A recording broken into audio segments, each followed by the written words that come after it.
Assalamualaikum warahmatullahi wabarakatuh. Waalaikumsalam warahmatullahi wabarakatuh.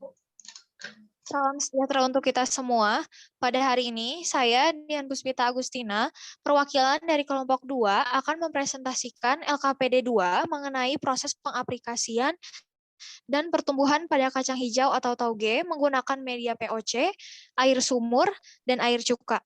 Sebelumnya, izinkan teman-teman anggota kelompok saya untuk memperkenalkan dirinya masing-masing. Assalamualaikum warahmatullahi wabarakatuh. Saya Desriana Pradipta. Assalamualaikum warahmatullahi wabarakatuh. Saya Dea Fitri Haryanti. Assalamualaikum warahmatullahi wabarakatuh. Saya Dina Maulida Wahyuni. Assalamualaikum warahmatullahi wabarakatuh. Saya Diva Ulia Dwi Ayuning. Assalamualaikum warahmatullahi wabarakatuh. Saya Fazrin Wulandari. Berikut ini lembar kerja peserta didik 2 atau LKPD 2.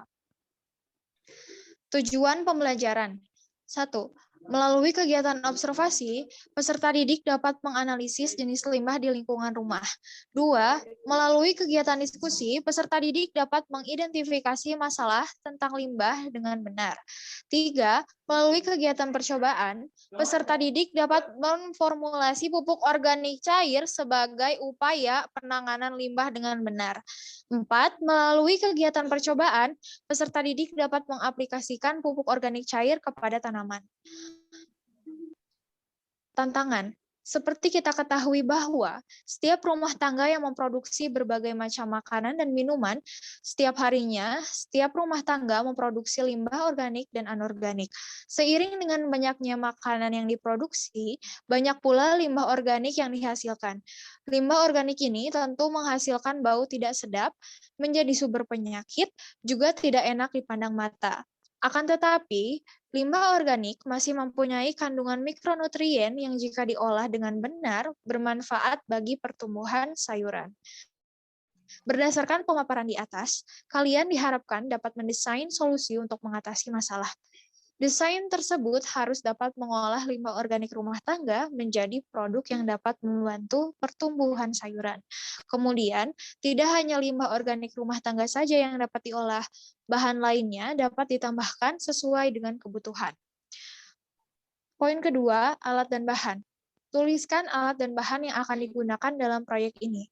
Pertama, botol plastik air mineral 1.500 ml 3 buah, gunting atau cutter, kacang hijau untuk toge, tanah secukupnya, air sumur, POC, cuka 90%, serta penyemprot tanaman. Poin keempat, langkah kerja. Diskusikan tantangan bersama dengan grup. Pikirkan pertanyaan berikut. 1. Siapkan 3 buah botol air mineral 1.500 ml dan lubangi dengan menggunakan cutter atau gunting. Kemudian, tambahkan tanah secukupnya. Perhatikan contoh yang ada pada gambar berikut. 2. Semaikan kacang hijau untuk toge di wadah untuk dibenihkan. Kemudian, tunggu sampai muncul kecambah. Ceritakan berapa hari waktu yang diperlukan untuk perkecambahan kacang hijau dan lampirkan dokumentasi fotonya. Setelah kecambah direndam untuk seharian, kecambah dipindahkan ke media kapas yang sudah dibasahi air. Pertumbuhan kecambah dapat dilihat selama 2 hari dari munculnya akar yang menempel ke kapas, copotnya kulit kacang, dan tumbuhnya daun.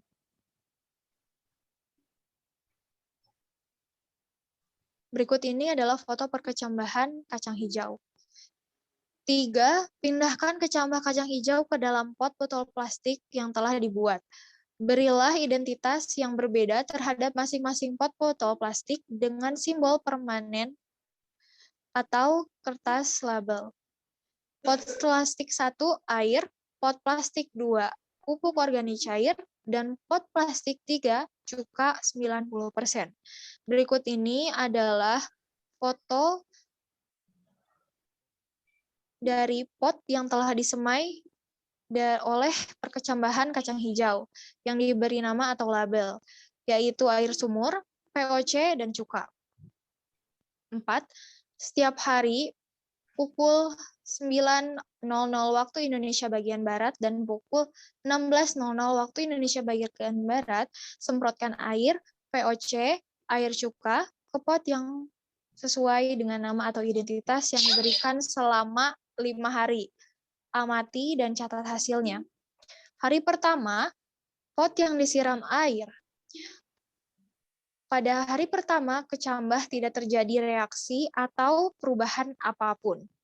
Pada hari kedua, mulai tumbuh daun dan kecambah mulai memanjang. Pada hari ketiga, ukuran dari batang toge mulai melebar dan ukurannya pun lebih panjang dari hari sebelumnya.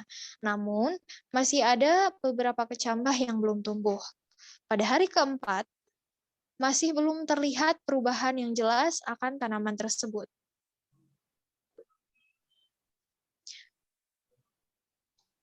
Hingga hari kelima, kecambah yang awalnya belum tumbuh sudah ikut tumbuh.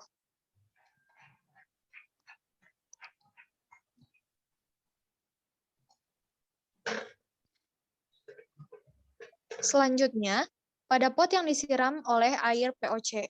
Pada hari pertama, kecambah tidak terjadi reaksi atau perubahan apapun. Pada hari kedua, warna pada kecambah berubah menjadi kecoklatan. Pada hari ketiga, kecambah terlihat tidak segar dan sedikit layu. Dan pada hari keempat, warna dari kecambah memutih dan mati. Serta yang terakhir, pot yang disiram air cuka. Pada hari pertama, kecambah tidak terjadi reaksi atau perubahan apapun. Sama halnya seperti pot yang disiram oleh air POC dan air, pada hari kedua, kacang hijau terlihat membesar dan tidak lama sudah tumbuh daun dan sedikit memanjang. Pada hari ketiga, sama seperti pot yang disiram air dan POC, ukurannya jadi lebih panjang, namun pada pot yang disirami cuka agak sedikit layu.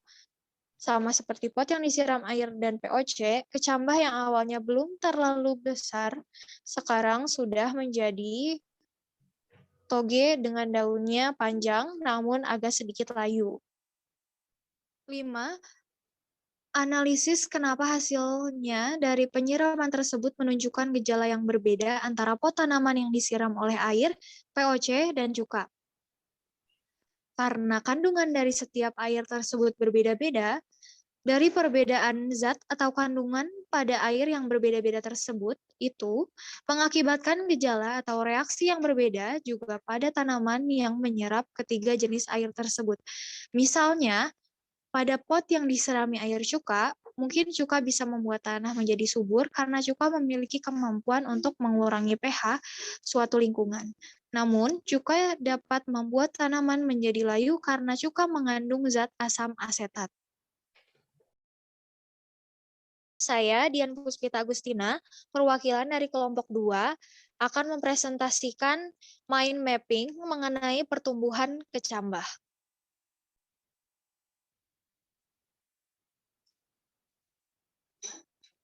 Tahapan tumbuhnya kecambah. Pot yang disiram cuka. Pada hari pertama, kacang hijau yang ada pada gambar belum ada perubahan apa-apa. Hingga pada hari berikutnya, kecambah mulai memberikan perubahan bentuk. Pada pot yang disirami cuka, perkecambahan dimulai dengan peristiwa imbisisi, yaitu masuknya air ke dalam biji. Munculnya radikula, yaitu calon akar selanjutnya, muncul plumula sebagai calon daun dan batang. Pada hari ketiga, daun pada kecambah mulai melebar dan sedikit memanjang. Hari selanjutnya, yaitu pada hari keempat, ukuran kecambah jadi lebih besar daripada hari sebelumnya. Pada batang toge, mulai melebar dan daunnya pun semakin panjang. Dan pada hari kelima, kecambah yang disirami cuka, batangnya jadi lebih panjang dari hari sebelumnya dan ukuran dari batangnya pun menjadi lebih besar. Berikutnya, pot yang disirami air. Pada hari pertama, kacang hijau yang ada pada gambar belum ada perubahan apa-apa. Hingga pada hari berikutnya, kecambah mulai memberikan perubahan bentuk. Pada hari kedua, semua mulai berubah. dengan munculnya daun dan barang baru dari kacang panjang tersebut. Namun, dari beberapa kecambah yang ada, tidak semua mengalami perubahan yang sama alias masih ada beberapa yang belum terjadi apa-apa. Selanjutnya yaitu pot yang disirami air. Pada hari ketiga, kecambah yang belum tumbuh pada hari sebelumnya, kini pada hari ketiga sudah mulai tumbuh sama seperti kecambah yang lain. Dan kecambah yang sudah tumbuh, kini ukurannya sudah sedikit lebih besar daripada hari sebelumnya. Pada hari keempat, tidak ada perubahan yang terlalu menonjol, namun kecambah yang tumbuh sedikit lambat pada hari keempat sudah membesar dan sudah memiliki daun. Dan pada hari kelima, kecambah tumbuh dengan sempurna, bahkan kini batangnya dari kecambah menjadi besar dan daunnya yang mekar. Bahkan kecambah yang belum tumbuh besar, kini sudah terlihat daun yang lebih panjang. Kemudian yang terakhir, pot yang disirami POC. Pada hari pertama, sama seperti POC yang disirami oleh cuka dan air. Pada hari pertama, benar-benar belum ada perubahan apa-apa. Pada hari kedua, sudah mulai tumbuh daun dan batang, namun ukurannya masih sangat kecil. Warna kecambah mulai berubah menjadi warna coklat. Pada hari ketiga, kecambah mulai layu dan warnanya semakin coklat. Dan pada hari keempat, kecambah yang disirami oleh POC tidak dapat tumbuh lagi atau mati. Sekian presentasi dari saya. Terima kasih atas perhatiannya.